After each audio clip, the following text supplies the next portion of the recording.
And welcome to St. Anthony of Padua Catholic School. Let me start by thanking Father Mwape and Mary Margaret and all of the students and staff here for hosting us this morning. My name is Daniel Sir. I'm a senior attorney at the Liberty Justice Center, and I'll be your MC for our brief program this morning. Today, the Liberty Justice Center is very proud to announce, on behalf of our clients, the Roman Catholic Diocese of Charleston and South Carolina Independent Colleges and Universities, a new federal civil rights lawsuit filed today to eradicate a century of racial and religious discrimination embedded in the state constitution. Hey, yeah, we'll take applause. That's good. For this morning's program, we'll first be welcomed by Father Mwape, the pastor here at St. Anthony of Padua. He will introduce the Most Reverend Robert E. Guglielmone, who is the Bishop of Charleston. In his remarks, the Bishop will talk about the sad history of anti-Catholic and racist prejudice that motivated this law, and then discuss as well the current impact that this law is still having on South Carolina and its young people. I will give a brief overview of the legal case after the bishop, and then we'll have Principal Dolores Gilliard from St. Martin de Porres in Colombia, who will talk about the impact that this hateful amendment is having on the opportunities available to her students. Our press conference will close with Dr. Jeff Perez, who is the President and CEO of South Carolina Independent Colleges and Universities. And Dr. Perez will talk about the impact that this law is having on his schools, including the historically black colleges and universities he represents, in denying them access to much-needed COVID funding. And then at the end, I'll be happy to take your questions. But for starters, let me welcome Father Mwape.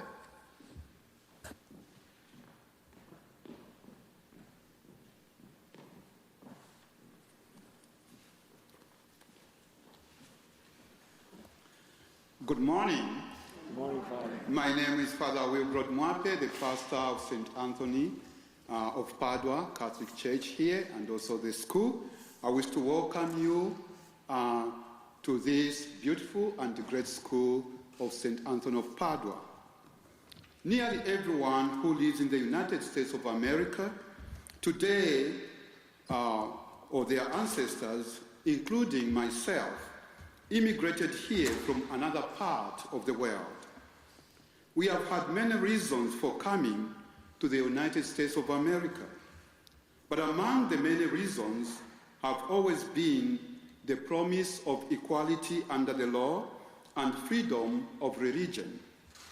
Today, we are gathered here to continue the struggle to make those cherished values a reality for everyone. It is an honor to welcome our Bishop, Most Reverend Robert E. Guglielmone, to discuss this important issue that not only affects our students here at St. Anthony of Padua Catholic School, but students and families across the state. We are proud to be here in South Carolina, and we are all working together to make a better future in our state. At this time, I welcome our Bishop, Robert Guglielmone.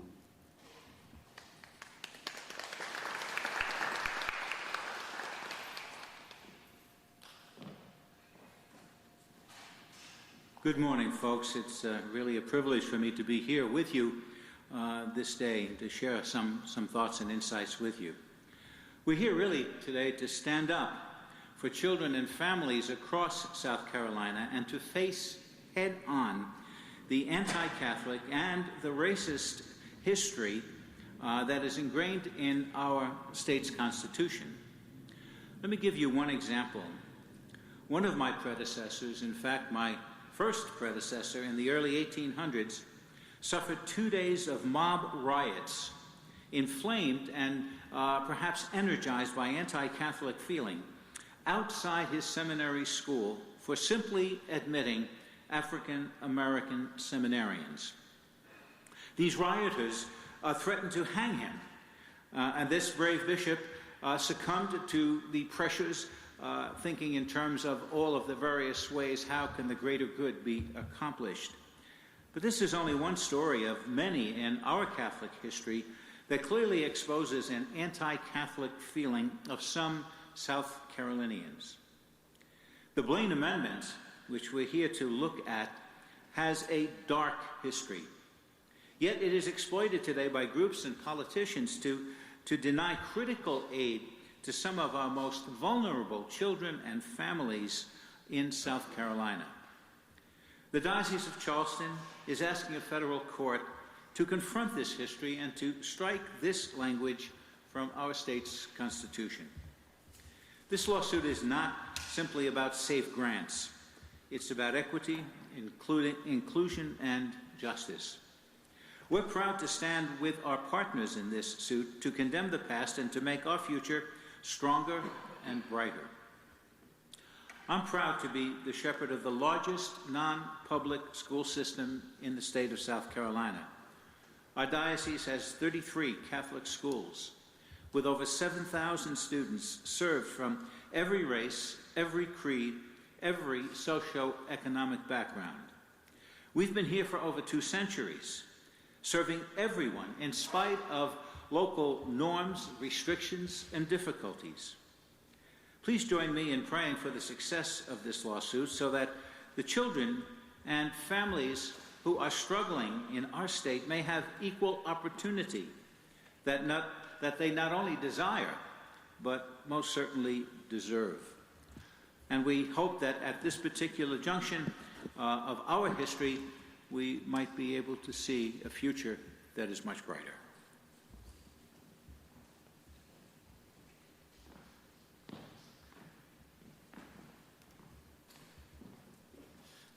Well, good morning again. My name is still Daniel Suhr, S-U-H-R for our friends in the media. I'm a senior attorney at the Liberty Justice Center. We're a national, nonprofit, nonpartisan, civil rights law firm that fights for our clients' constitutional rights. Today, the Liberty Justice Center is very proud to announce a new federal civil rights lawsuit filed on behalf of our clients, the Roman Catholic Diocese of Charleston and South Carolina Independent Colleges and Universities, to confront and rectify an injustice, an ugly truth about this state's history that remains in its Constitution. Our story starts over a century ago. You guys study history, you'll appreciate this. Our story starts a century ago as America experienced a wave of immigration from Ireland, Italy, and elsewhere. Those immigrants prompted an unfortunate, indeed shameful, nativist response that was championed by a man named James G. Blaine, a now long past congressman from Maine. As a result of contempt for Catholic immigrants, this congressman drafted an amendment to our United States Constitution that would deny public funds to faith-based schools. Thankfully, that amendment failed, but it was adopted in 37 states, including the South Carolina Constitution of 1895. Those of you who know the state's history know the 1895 Constitution was chiefly the product of one man, Governor Benjamin Ryan Tillman, or as you perhaps better know him, Pitchfork Ben. Let's be clear, Tillman was a racist and a bigot, and he was a champion of the Blaine Amendment. He weaponized the Blaine Amendment as part of his quest to achieve the lasting disenfranchisement of the state's recently freed slaves. And he aligned that with this anti-Catholic prejudice simmering at the same time. Tillman and his allies used this Blaine Amendment to bar taxpayer funds to so-called sectarian schools simply because those schools had the courage to serve newly freed slaves and their children, to help them rise in a new society and compete for desirable work. It is high time we strike this bigoted, racist law from our state's constitution. I also want to be clear, though, that this lawsuit is not about the past. It is about the future.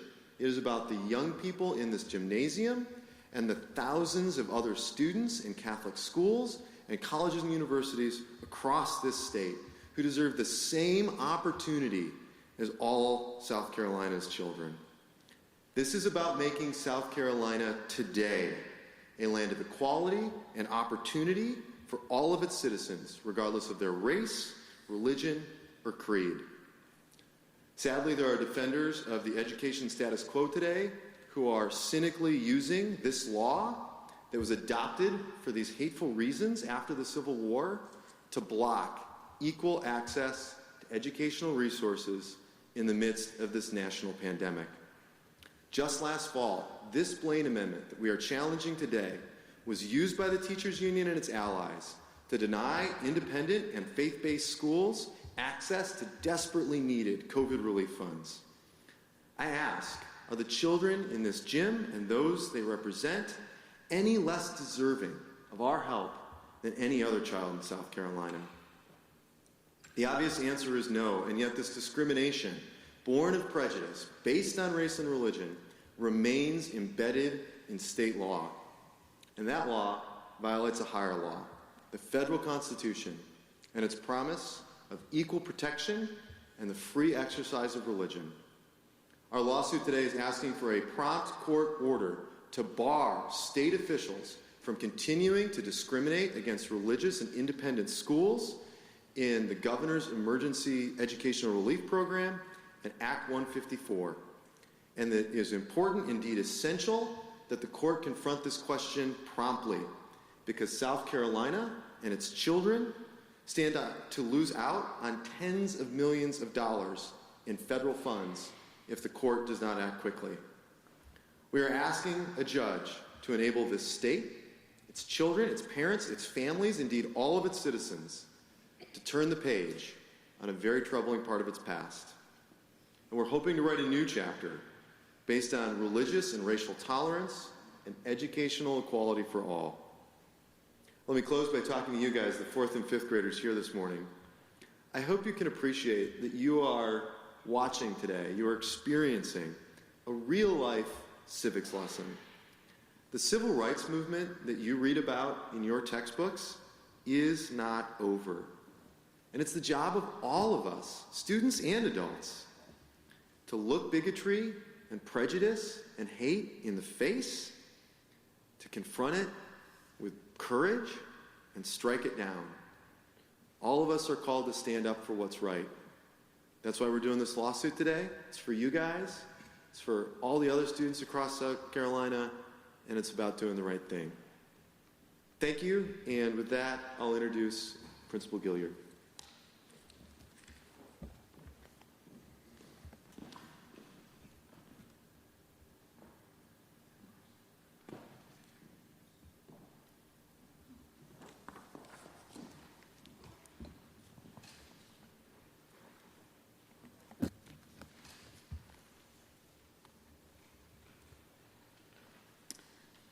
Good morning. Good morning. I'm Dolores Gilliard, principal of St. Martin de Porres Catholic School in Columbia. I'm also a 40-year veteran of the public school system and served 22 of those years as principal in a Title I school.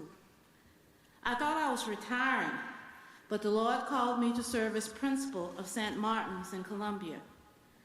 This year has been incredibly difficult for our teachers, staff, students, and family, as it has been for all South Carolinians.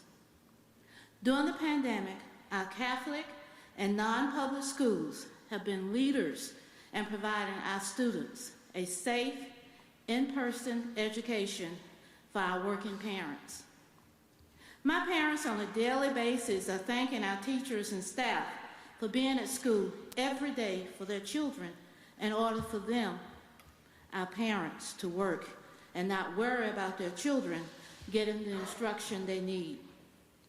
If our schools were not open, our parents, who are working class parents, some of them being students themselves, who are seeking to provide a better life for their families, would not be able to keep their jobs. Just this week, I received several calls regarding enrollment for the upcoming year. Parents are seeking schools that can provide one-on-one instruction, a safe learning environment, small class sizes for their children. These criteria allow our parents to work and not worry about children learning at home on their own. Also, our schools can provide the strong social, emotional learning that is needed for our students to be successful. It is sad and disheartening that our politicians and special interest groups would use an outdated, discriminatory law that I see as a racist document to deny our students and their families access to the quality education they desire and most certainly deserve.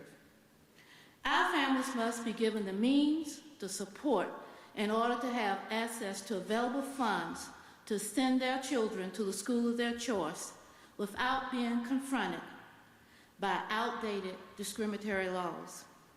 These children whom we serve are our future and deserve all we have to give and all we have to share with them and their families for their success. Thank you.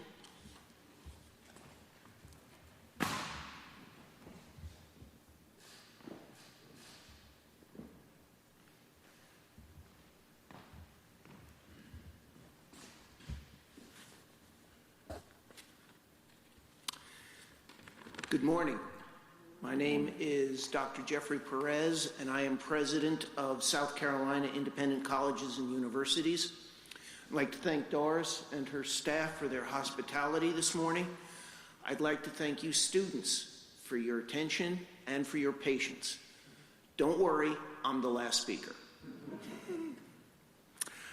My organization is a party to this lawsuit in order to strike from the South Carolina Constitution a provision expressly intended to thwart the establishment and growth of independent and religious colleges and universities in our state. Why? The historical record is clear. The purpose was to deny African Americans and Catholics the hope of a better life through education. Today, the 20 SCICU member institutions are paying the price for the racist and anti-religious intentions of Ben Pitchfork Tillman. Because of the provision in the state constitution prohibiting aid to independent and religious education institutions, our governor feels compelled to deny my members access to federal funding clearly intended for us by Congress in the CARES Act. Governor McMaster initially signaled he would provide federal gear funding for 8 historically black colleges and universities, 5 of whom belong to SCICU. A court case predicated on the Blaine Amendment successfully prevented the governor from using gear funding for private and religious K-12 school students and discouraged him from following through on the funding for the HBCUs. The General Assembly's Act 154 of last year included independent higher education with state and local agencies and public colleges and universities for reimbursement for COVID-19 expenses from a pool of $115 million of federal CARES Act funding. Chastened by the court case, the South Carolina Department of Administration informed SCICU that its member institutions would not be permitted to continue the process for applying for a portion of this funding out of fear for being sued. I want to be very clear who the villains are in this story. Ben Pitchfork Tillman was an enemy of African Americans and was abetted in his efforts by constitutional language inspired by James G. Blaine, whose anti-Catholicism dovetailed nicely with Tillman's racism. They worked tirelessly to ensure religious organizations would be unable to fully realize their efforts to foster educational institutions that would benefit peoples they considered unfit to participate in the American dream. Their legacy is to diminish the capacity of independent colleges and universities to serve their students, whose families in recent months have been upended by the COVID-19 pandemic. Fully 45% of students at Skyku campuses receive federal Pell Grants, which are designated for the most economically disadvantaged students. These are the students at greatest risk of dropping out. My member institutions have endured massive disruptions to their operations as a result of the pandemic.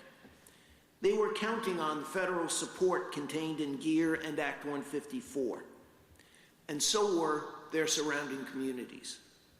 These colleges and universities are essential to the economic well-being of the regions in which they're located. On a personal note, my academic background is American history. I studied the development of state and federal governments as part of my doctoral research. I joined this endeavor with a deep sense of reverence for the intentions of the founding fathers who had the courage to imagine a government of the people, by the people, and for the people, though they fell short of their aspirations.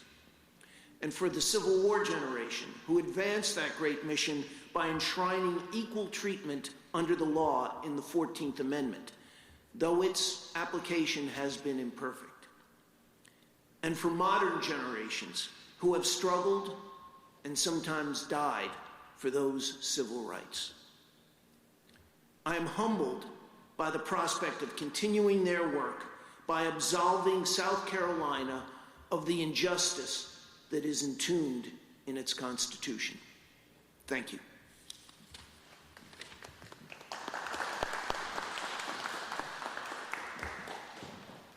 At this point, we'll be happy to take questions from the members of the press who want to ask. If you would prefer, we can do them now from the podium, and Michael has a microphone that you can use. Otherwise, we can talk to you individually at the conclusion if that's your preference. But Michael, we'll start in the front row. Hi, so I think you said this, I just wanted to be clear. The lawsuit was really spurred on by the state's rejection of Governor Henry McMaster's use of CARES Act funds for private schools, right? Yeah, so Governor McMaster did a good thing in announcing the SAFE Grant program. We believe that SAFE Grants will make opportunity available for a number of South Carolina students.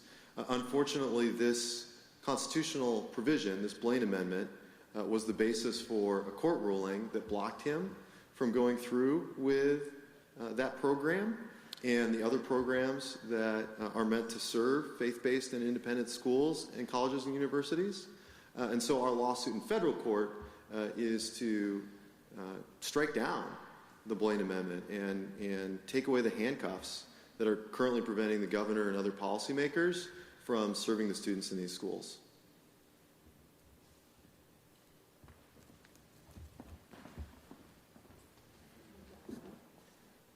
Hi, Ayla Ferone from 7 News. I would just ask, why now? Why not bring this up previous? Is it specifically because these funds are more needed during this coronavirus crisis? Like, why is this the moment to do this?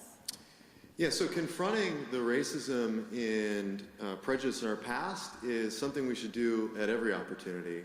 But this lawsuit is timely right now because there are literally tens of millions of dollars at stake. The federal government has provided relief with the intention of serving students in these schools. The South Carolina General Assembly has provided relief to help these institutions weather the crisis we're in. And the Department of Administration has made clear they can't provide those resources because of this Blaine Amendment. And so we're here today to launch this lawsuit, and we're asking a court for prompt relief, knowing that those funds expire and that they're also needed. Like, there are students in schools who need these opportunities, and we're asking a court, do the right thing and do it fast so we can help out these kids and their families. Are there other questions? Otherwise, we're happy to chat with folks one-on-one at the conclusion. Well, in that case, I want to say thank you to, first of all, students. Like, how cool is it that we live in a country where we can have people from the news media show up, ask questions of people making important decisions. How cool is it that we live in a country where a church and a bunch of schools and colleges can go to a judge and ask for justice and do it in a gym with you guys? Like, it's been a privilege to be with you this morning. I hope when you go home tonight and tell your parents about what you did at school today, that maybe today is, a cool day that you can talk about. Maybe you can watch the TV tonight and see the news report and be like, yeah, I was there when that little bit of South Carolina history got made. That's going to be pretty awesome. So thanks, everybody, for being here. Students, why don't you follow your teachers? And members of the press corps will be happy to chat with you afterwards.